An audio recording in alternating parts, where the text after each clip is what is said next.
Hi, everybody. Today is Monday, May 26, 2025, and our friend Colonel Jacques Baud is back with us. Welcome back, Colonel. Thank you very much for having me again on your show. Thank you. Colonel, right now, Europe is dealing with two major conflicts. One of them is much closer to the boundaries or to Europe itself, is the conflict in Ukraine. But the other one, which is far away, not that much far away, is in the Middle East.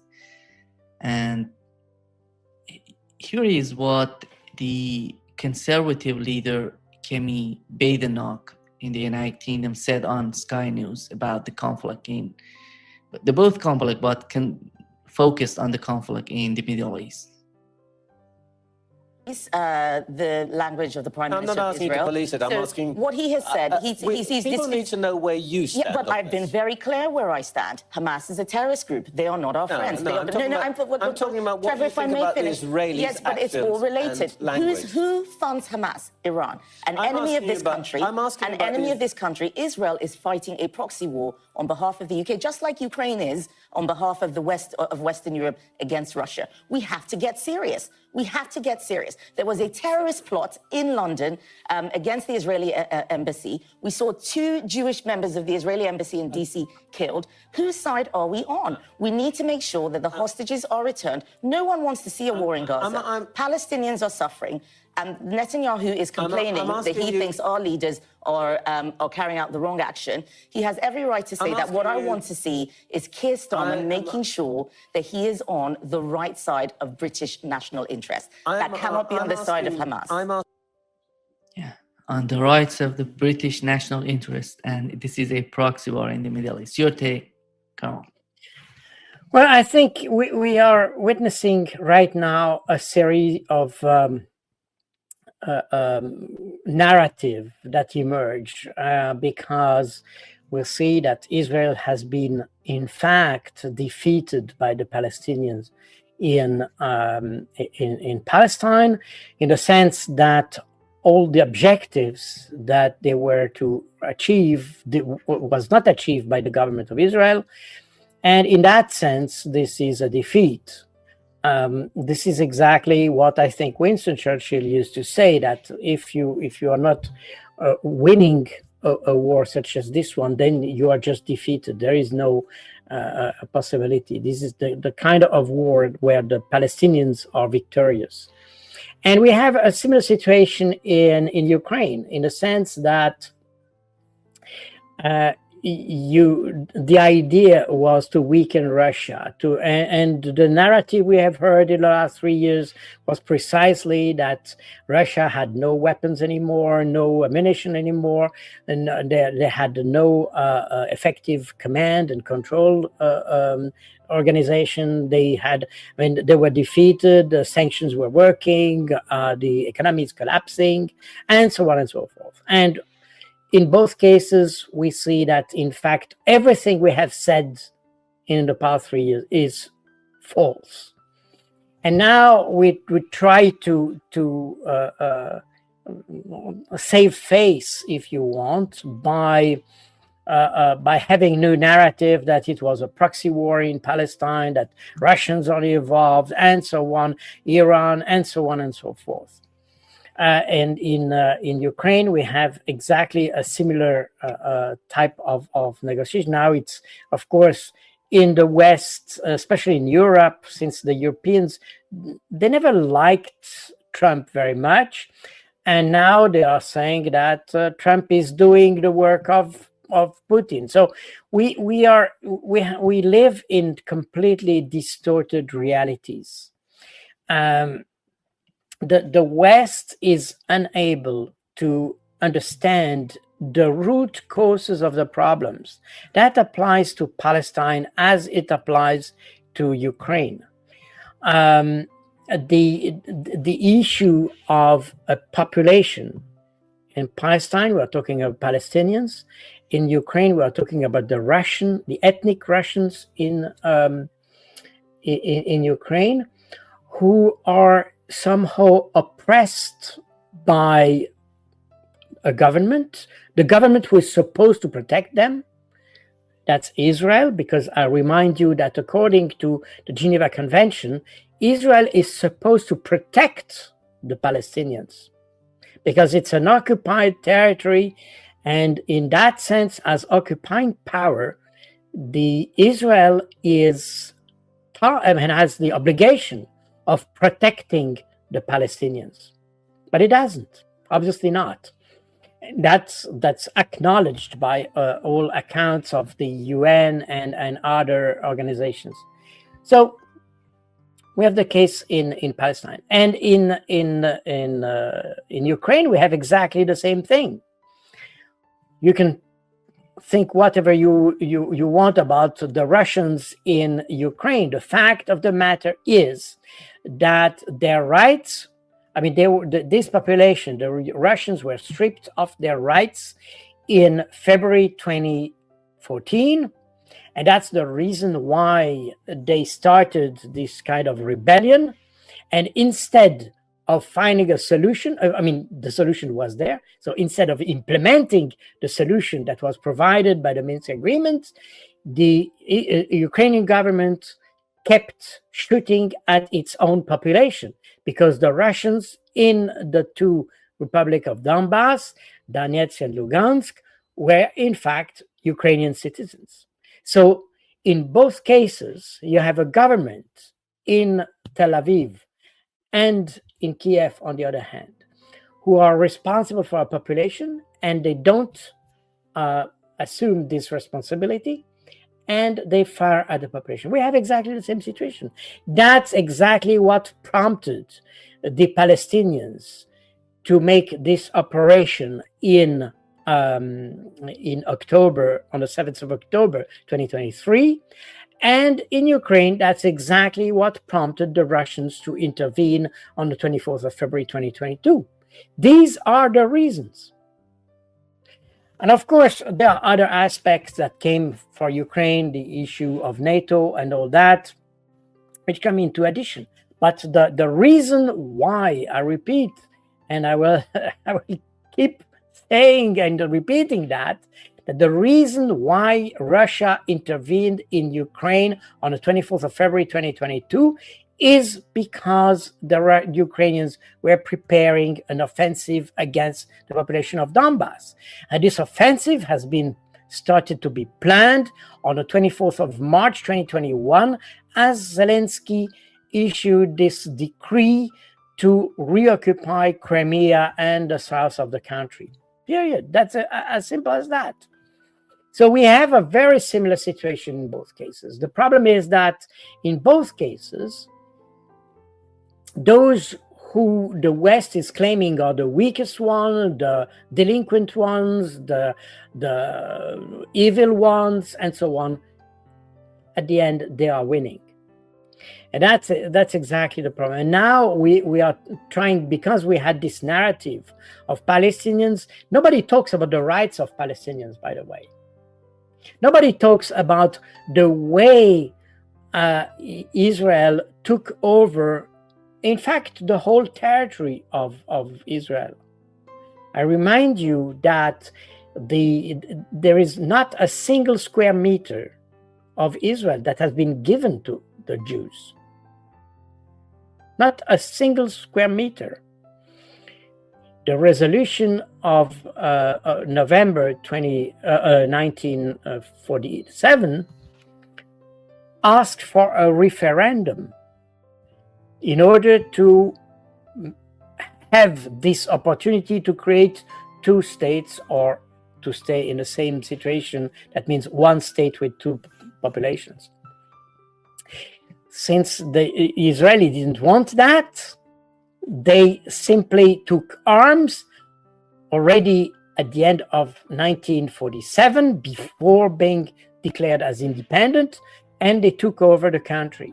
So there is not a single square meter that has been given, which has been legally taken by Israel.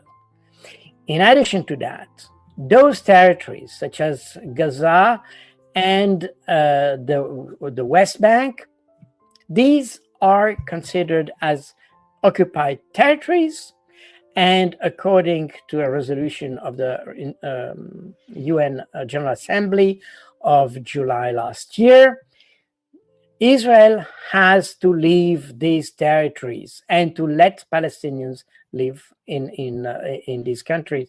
The problem in these areas, problem is that Israel has made every effort to settle in these areas that don't belong to Israel, and to occupy not just militarily, but also by settling civilians there in order to literally occupy the territory. And incidentally, the international community was requested by the UN to help Israel to vacate those territories. Nota bene, not a single country has, Western country at least, has taken any measure to implement this resolution. And in the West, in Ukraine, we have, as I mentioned before, we had the Minsk agreement, the first one that collapsed because of the Ukrainians, by the way. That was in September 2014. It was the second round that was signed by the Ukrainians in February 2015. This is the Minsk II agreement that was turned into a UN Security Council resolution.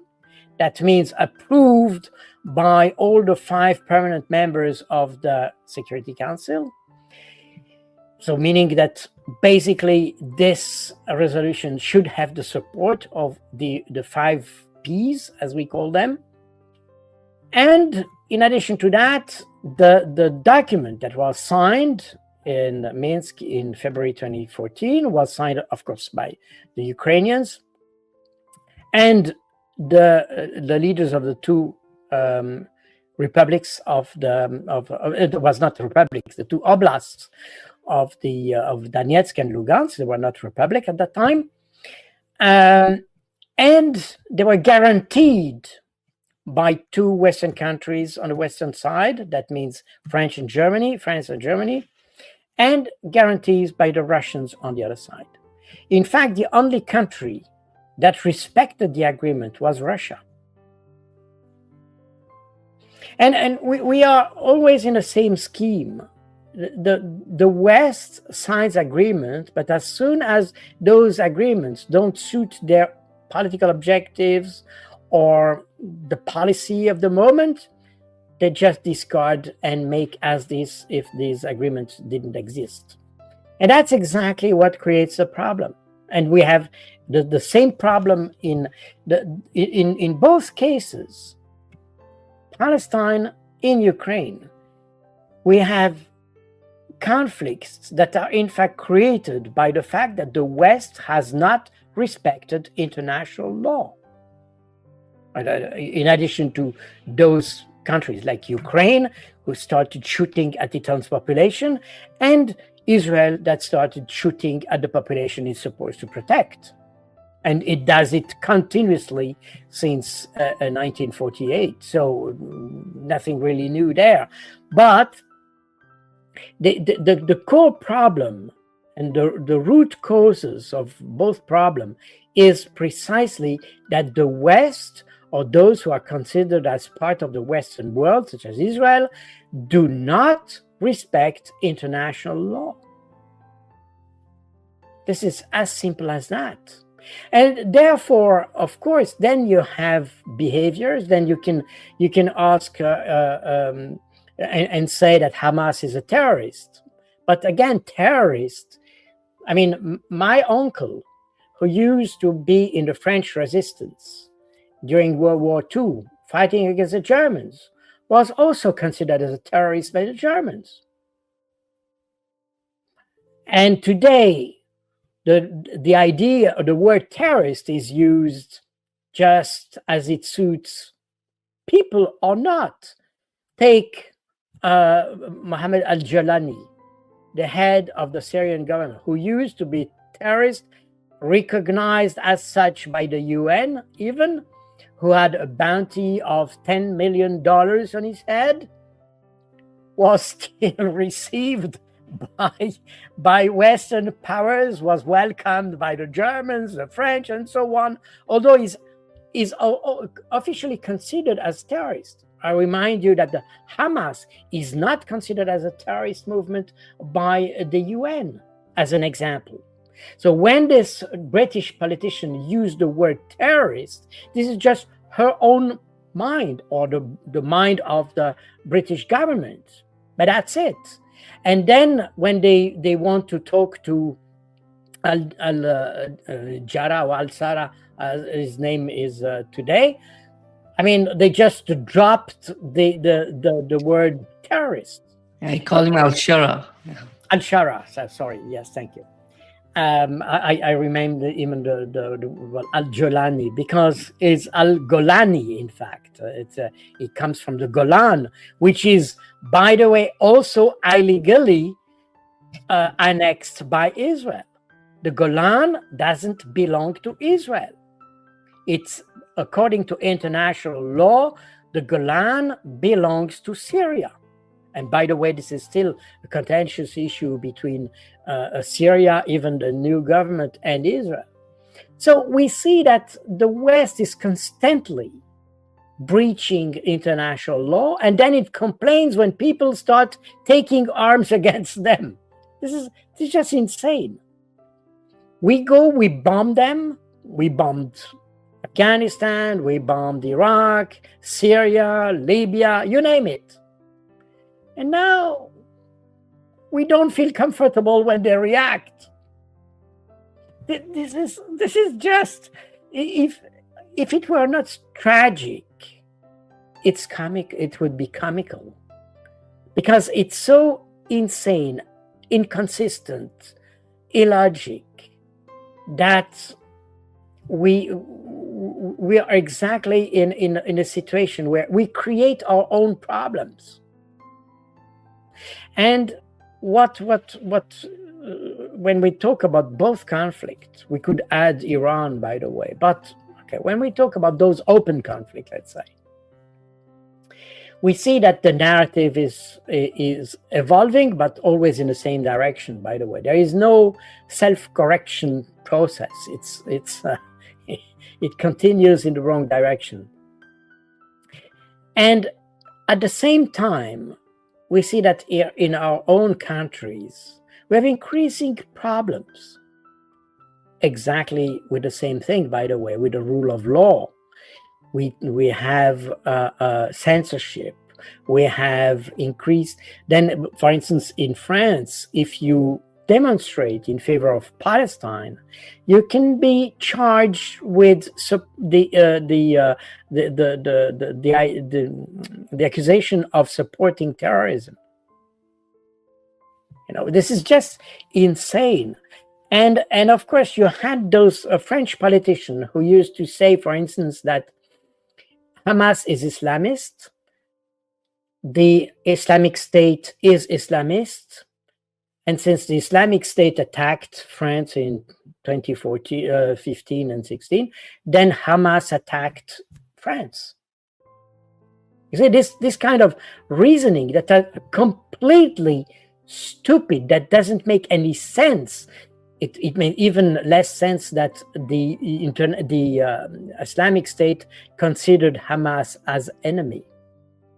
That comes into addition to that. So not only we have politicians who don't know the matter, really, they are simply ignorant, stupid and ignorant. But in addition to that, they create kind of a conspiracy theory in order to make to accuse the Hamas to be a direct enemy of France. And there is the single shred of evidence that Hamas conducted terrorist activities outside of Palestine. And in fact, they have pledged that they would take military action in Palestine only, for a simple reason. They have acknowledged that what the Palestinians did in the 60s and the 70s, at the time when they were Marxists. So it's important to remember that the Palestinian resistance in the late 50s up to the mid 70s. I mean, I could say even the 80s. They were Marxist essentially, and a lot of Palestinians at that time were trained in the Warsaw Pact, and they had special training for the use of explosives and all that. And they also conducted, and that's the result of the famous or infamous a conference of the Habana in Cuba in 1966, the so-called Tricontinental Conference, that in fact established that all the movements which were rebelling against the Western imperialism were fighting the same fight. So it was not a nationalist fight, it was an internationalist fight. And therefore, that's the reason why you had, for instance, Irish resistance being trained in Libya, or in South America, or you had Irish fighter training the armed forces of Colombia, especially in the use of explosive and special techniques and things like that. All these movements were cooperating together. There was a book that was written in the 70s, I think, by a journalist called Claire Sterling, and that was the terrorist network or the terror network, and it explained all these relationships that you had at that time between all these this movement. And in that context, you had the Palestinian then terrorists, of course. They used terrorists activities to hijack aircraft and things like this around the world. You even had Swissair at that time, was the Swissair aircraft, airliners hijacked and exploded in Jordan or things like this. So you had really, the Palestinians were not limited to just Palestine. And as Yasser Arafat obtained international recognition, and in particular as he was not welcomed, but received at the General Assembly of the United Nations in New York, he pledged not to conduct international terrorism anymore. And from that point on, the Palestinians limited their action against the Israeli occupation. The problem is that the West is conveniently forgetting that in order to keep this idea that the Palestinians are also attacking the West. And that's exactly what this French politician, it's a right-wing politician anyway, so, but extreme right-wing. It's not just right-wing, because right-wing per se is not a problem, but when it's extreme, then it starts to be a problem. And that's exactly what he said, that the Palestinians were in fact attacking France. This is totally false. The Palestinians, since the late 70s, early 80s, are limited their action against the occupying force, and namely Israel. So that's absolutely normal. And by the way, you have a resolution of the United Nations that explains clearly that the fight of the Palestinians against the occupation is legitimate, and it's also legitimate to use arms to fight in their fight for resistance. So not only the fight of the Palestinians is legitimate according to the UN, but it's also legitimate for the Palestinians to use arms against the Israelis. So when we talk about terrorists, In fact, this lady is doing exactly what the Nazi were saying to my uncle 80 years ago. My uncle was a resistant. He resisted against a military occupation, exactly as the Palestinians do today. So, if we recognize or acknowledge that in the West, if we were aware of that, and if we could advise Israel, as you advise an old friend, to find a constructive solution for that, Israel would not be in that trouble. The problem is that we don't do that. And we didn't do that for Ukraine either. In fact, we did worse. We even prompt this country to react in the wrong direction. What happens is that Israel now is considered as a rogue state because it's not applying the international law. And we have discussed already, even if we may have different opinion about that, but nevertheless, we see that for now, we have, let's say, what we call in French a refroidissement. That means it's the relationship between Israel and the US is getting colder. And we see exactly the same thing happening with Ukraine. So we have led these countries in the wrong direction simply because, as to the Middle East conflict, the Westerners have a stronger racism against Arabs than they have against Jews. And for the Ukrainian conflict, they just have more Russophobia than Ukrainophobia, because they don't respect the Ukrainians. Remember what Lindsey Graham said when he said that the fight that Ukraine was conducting was a very good deal for the US, because so the US can fight Russia without spending any American life. Meaning that basically what he's saying is that the Ukrainians are doing our dirty job. Is that a respect for a country? Is it a respect for a nation? Absolutely not.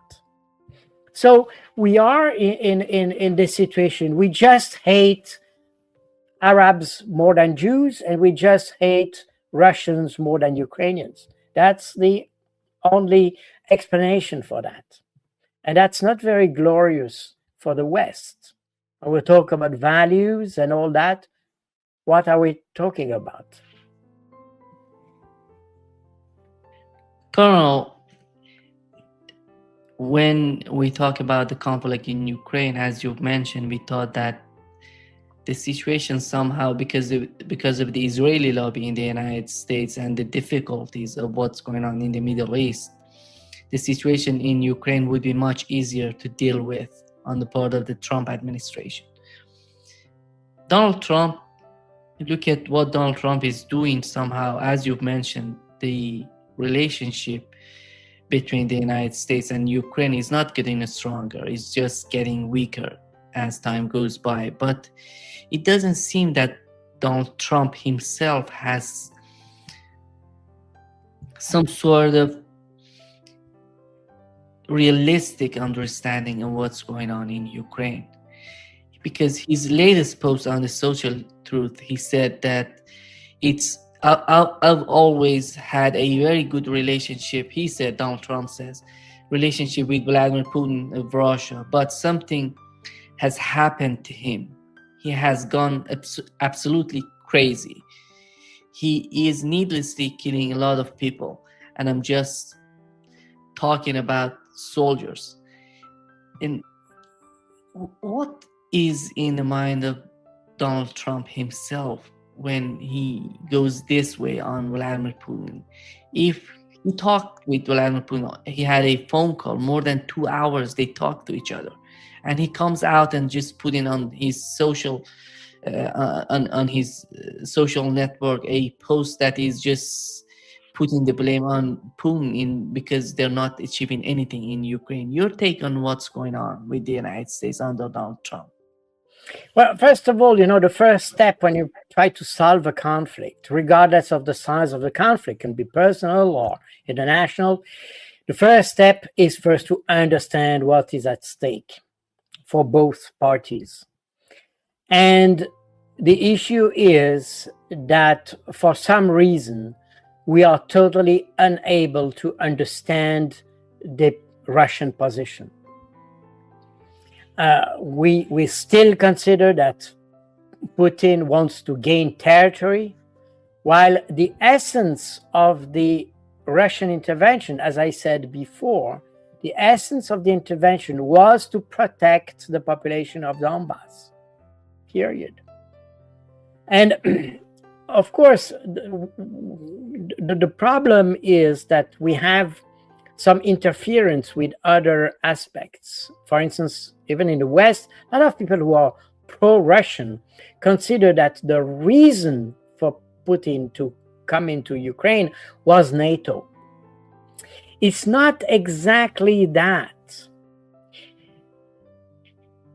The background remains NATO, and it's true, but this is not the reason why the Russians intervened.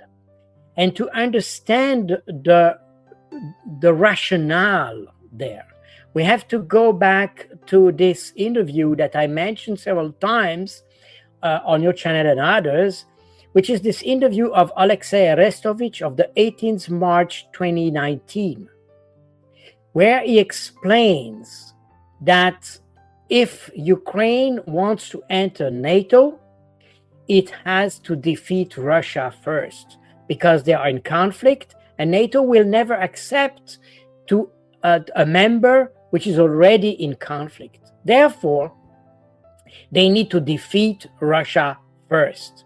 And in order to defeat Russia first, they need to have a war with Russia. And when asked when this war would be, Alexei Arestovich, and I remind you that at that time, Arestovich was the main personal advisor of Zelensky. And he explained this war will happen in 2021, 2022. And that's the rationale. That means that for some reason, the Ukrainians convinced themselves that by having a war with Russia, and with the help of the sanctions applied by the West, the massive and brutal sanctions provided by the West, Russia would collapse very quickly. And that's the whole basic idea. And that's the reason why.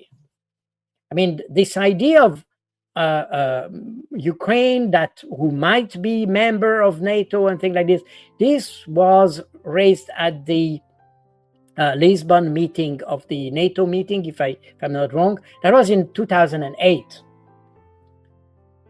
But at that time, Russia didn't react, didn't make any counter proposal or thing like this. That did not even happen in 2014. As you had all the Maidan and all that, and you had this pledge for NATO that came again and again between 2014 and 2021. So the Russian didn't do anything, but just at the end of 2021, namely on the 17th of December 2021, they sent two papers, one to NATO and one to the United States, to say, don't accept Ukraine, or better said, tell officially that you will not accept Ukraine in NATO. Because, and that was the point, because since Ukraine was convinced that by having a war with Russia, this would lead to the membership to NATO, they were ready to take the risk. And that's the reason why on the 24th of March 2021, Zelensky issued the decree to recover Crimea and the south of the country. And that's the reason why Ukraine started to build up its forces against the Donbass. And they had an operation that was scheduled for the beginning of 2022. And the Russians understood that, and they understood also the rationale behind this. And the idea of having this reaction, not in 2014, in 2015, or in 2019, or whatever, but in 2021, it's because they realized that the Ukrainians took seriously the idea of trying to defeat Russia in order to access NATO. And that's the reason why at this particular moment, the Russians took the initiative to send these papers that were considered by the West and Western media as ultimatums. But they were not ultimatums. They were a way to tell the Ukrainians, because the interesting thing is that, and that was even said by Zelensky himself in March 2022 to CNN, he said, I asked Biden to tell me if we will be member of NATO or not. And the response he received was, Ukraine will not be member of NATO, but officially, openly, will say the door will remain open. But you will not be member. Meaning that that's exactly what the Russians understood. And that's the reason why they made this attempt in December 2021 to tell the Ukrainians that regardless of what the kind of operation you are preparing, you will not be member of NATO. Thus, removing the rationale for Ukraine to start a war with Russia. Because they knew that if they were attacking Donbass, the Russians would intervene, as the Russians have done in 2008 in Georgia. I remind you that in Georgia, we had exactly the same scenario, that the government started to bomb the Russian minority in South Ossetia, thus prompting the intervention of Russia. So the Ukrainians knew exactly that if they started to make an operation, a massive operation against Donbass, this would trigger an operation from Russia. And the Russians tried to make the whole reverse engineering of that. And that's the reason why this issue of NATO came to the surface. But the essence of the reason for the intervention is to protect the population of Donbass. And that's also the reason why the 4 regions that are now occupied by Russia will not be given back to Ukraine. And just to illustrate my point, it's probably important to see, and I have here probably just as an example, sorry. Here we go. This is the law that was adopted by the Ukrainian parliament in July, on the 1st of July 2021. And this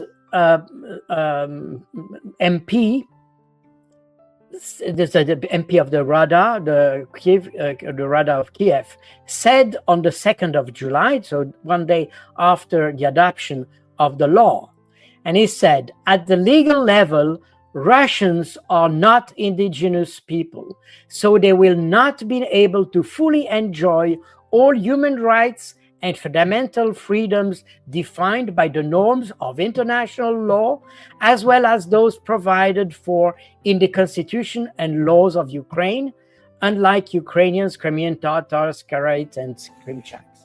So meaning that you have the Russians were considered as second-class citizens.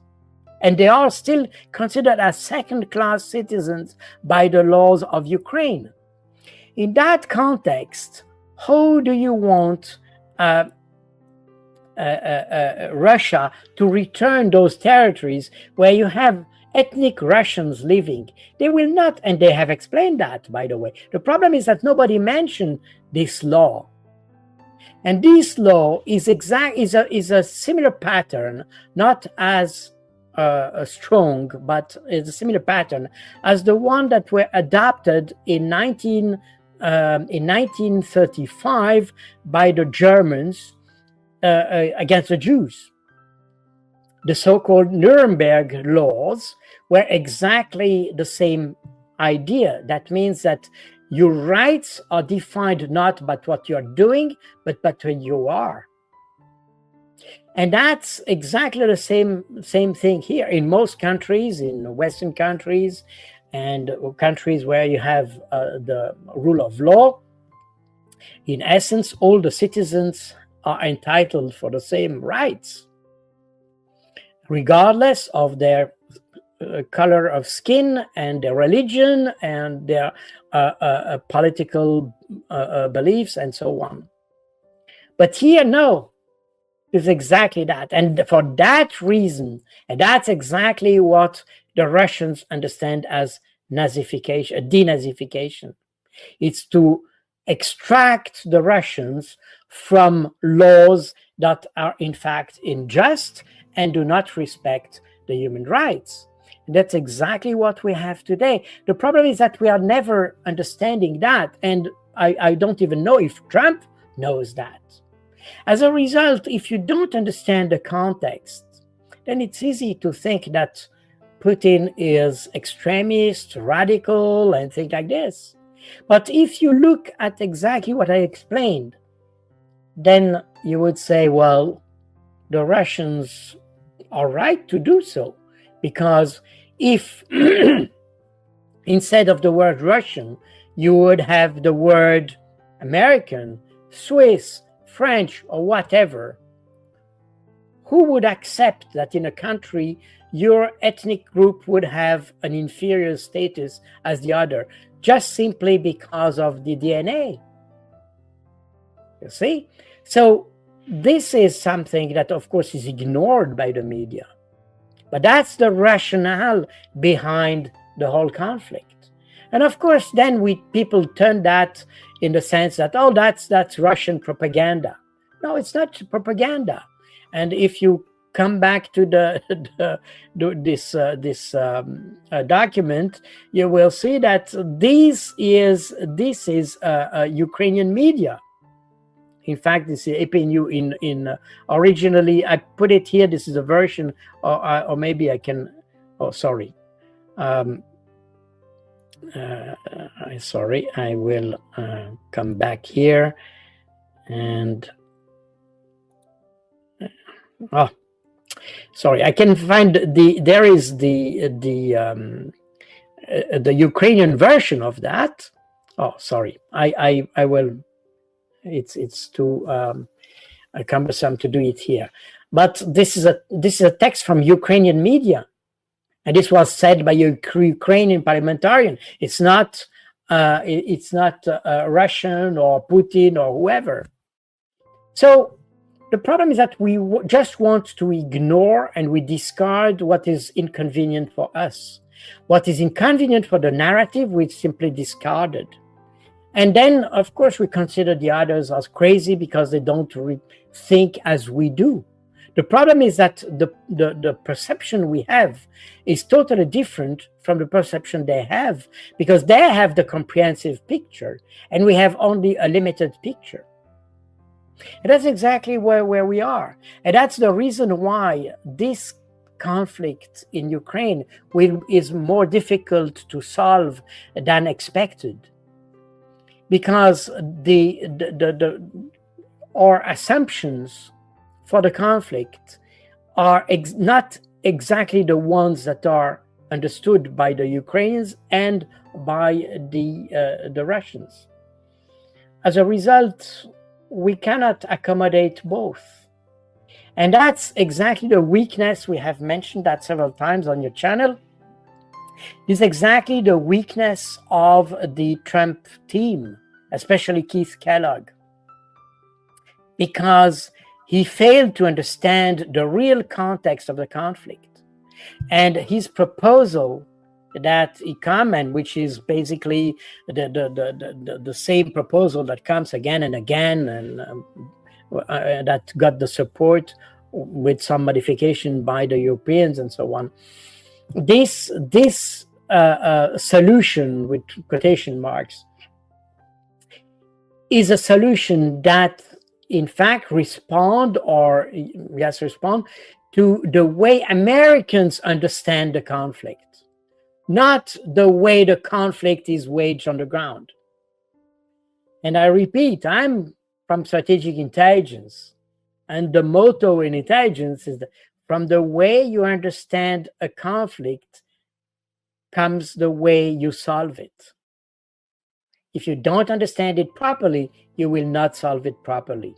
And that applies to any kind of conflict. It can be private, it can be a personal issue, as it can be an international issue. If you don't try to understand what is really at stake for both parties, there is no chance we will solve it. And that's exactly the case in which we are.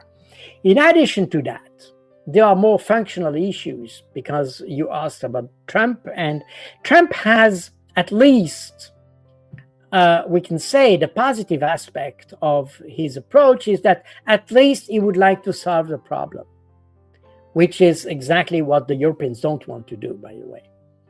So at least Trump would like to change things. And he has an objective, that you have the guns silent in Ukraine. And probably his real objective is having the US out of the conflict. That's probably the real rationale for him to act. But in any case, he has an objective, has an idea, but he has no strategy to address that. He doesn't know how to address the problem, because he didn't get what the problem is exactly. As a result, you have this back and forth type of approach.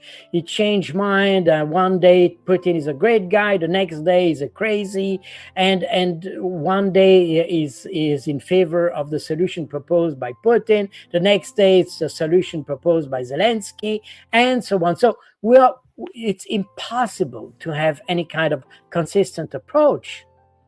And the Russians understand that.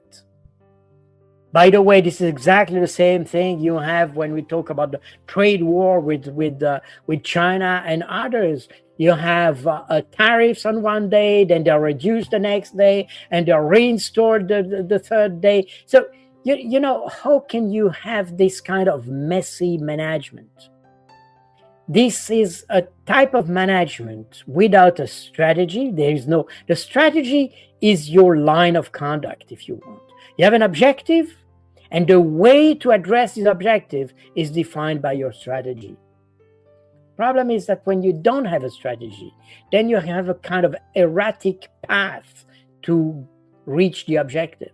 And we are exactly in that type of situation. As a result, both in economic terms as in political terms or strategic terms when it comes to the conflict, we see that the whole policy of Trump, despite being based on good ideas, they fail to be implemented properly because he has no strategist, and probably there are competing strategies within the administration.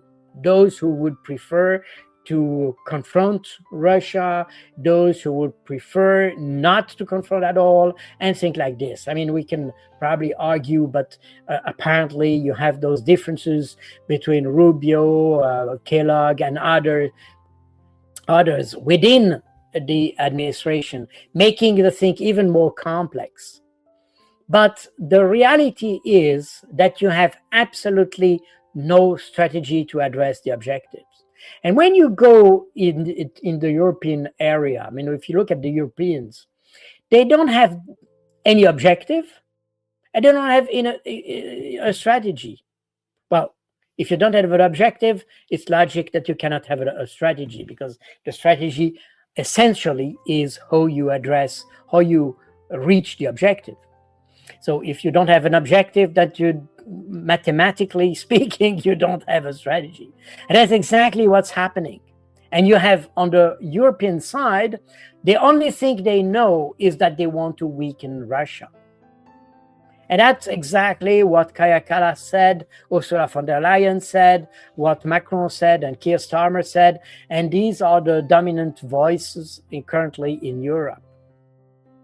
Meaning that basically, to address the conflict in Ukraine, you don't have consistency, or you have a consistent inconsistency, because nobody is able to articulate any kind of approach to the conflict. The Europeans simply don't want a solution. And they don't care, because Ukrainians are dying. Ukrainians are dying. Not not French soldiers or Poles, or even they don't want to. I mean, even the Poles don't want to send soldiers in Ukraine. So you have a situation where nobody, in fact, wants to be involved in the conflict, but they play in the background in order to have a situation that makes. I don't know if I showed you this diagram or this graph about the fatalities for the conflict. I'm not sure I showed it, but I can show it for you. But this is a comparison of the fatalities based on documents that are Ukraine. These are in blue. You have the Ukrainian fatalities, and these are based on calculation made by a Ukrainian site that makes this calculation. And in red, you have a calculation. I say calculation because this is partly based on algorithm that used to be based on observations, but apparently it's also combined with some kind of algorithm or artificial intelligence. But this is made by Mediazona, which is an opposition website in cooperation with the British BBC. So nothing with the Russian government, on the contrary. And you have here, if I take the figures, I mean, I could have taken more, but I just limited to a few numbers. If you take the figures provided by Mediazona, today you should have around 100,000 fatalities. We are talking about fatality. I mean, here it's casualties. Here in Mediazona, we're talking about casualties. We assume probably most of them are fatalities. And here for the Ukrainians, this is the Ukrainian website. NGO that makes that calculation. I said calculation because it's partly based on algorithms, and recently they have changed the algorithms, and that's the reason why you have this dotted line here, because they assume the website itself, or the organization itself, assume that the current algorithm gives something like 15% too much casualties. So the dotted line would be the real one today. But it's interesting to say that in the first part of the line, you have kind of consistency with the figures given by Ursula von der Leyen of the European Union. She mentioned in September 2022, 100,000 dead Ukrainians. The Mossad, the Israeli Mossad, mentioned 157,000 fatalities for Ukraine, while the NGO at that time had 155. So very close, a very similar number. And a very well-known journalist in in Ukraine mentioned in September 2023 the figure of 285,000 dead Ukrainians, and the calculation was almost the same. It was almost 280,000. So we can see that this NGO is probably very close to the reality, and that shows the difference. But that shows also that we have a huge difference between the Ukrainian fatalities and the Russian ones. And the problem is here, when you see those two lines and you see this idea of the Europeans to avoid any kind of negotiation with the Russians, then we see that the Europeans are in a total delusion when it comes to the conflict. Again, I cannot certify that these figures for both countries are reliable or 100% reliable, but at least they give an idea of the difference. And even Danilov, who used to be the secretary of the Ukrainian Security Council, he said that the casualties between Russians and Ukrainians were in a ratio of 1-7. And here, if you have something like probably 700,000 casualties today and 100,000 Ukrainian casualties at 700,000 and Russian at 100,000, then you have this ratio of 1-7. So this is consistent with what Danilov said. But the Europeans apparently tend to forget that. So they make war with a country that, in fact, they make war with the blood of the Ukrainians. And that shows how the West is, in fact, cheating here in that context, and how the West is hypocritical when it comes to this whole issue. Regardless of what you think about Putin, Zelensky, whoever, whether they are good or bad, this is not the question.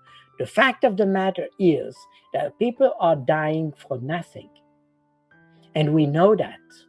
And we know that the sanctions that we have applied to Russia, they probably affected in some way Russia, but they are ineffective in the sense that they are not achieving the objective that they were supposed to achieve.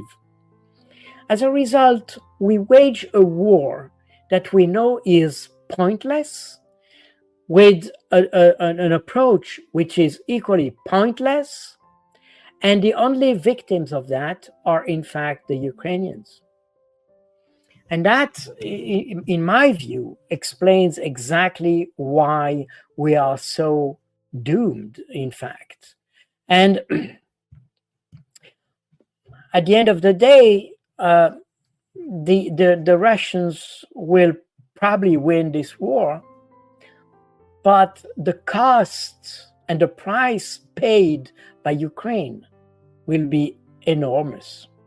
And remember that in March or April 2022, as you had an agreement that was about to be signed by both parties based on a proposal from the Ukrainians. Remember that was a proposal by the Ukrainians that the Russians agreed, were ready to sign when the Europeans asked Zelensky to withdraw the proposal.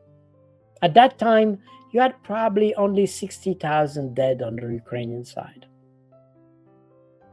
Meaning that today this number has been multiplied by 10 for nothing, because Ukraine has got absolutely nothing. They got weapons and all that, but they gained no more territory. They had no strategic gains. They lost.